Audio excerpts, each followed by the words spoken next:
G'day, my name's Tomo and welcome to another episode of Tomo's Tune-Ups. On this episode, we're talking about the two different length screws available for drum brakes on a classic Mini or Moke. So like I said, there are two different sizes. There's a small one and there is a larger one. Why are there two different ones?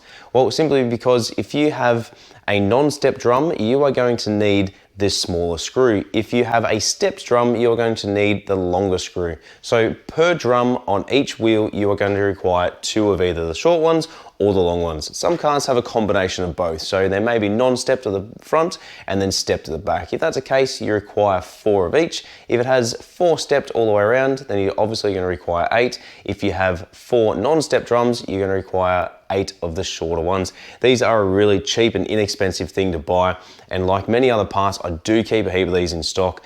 Over time, they do wear at the end and you often can't get the drum off because it has rounded the inside of the Phillips head piece here. So it is a worthwhile piece replacing if you're doing any sort of brake upgrades or you're just doing a maintenance routine check on your classic Mini.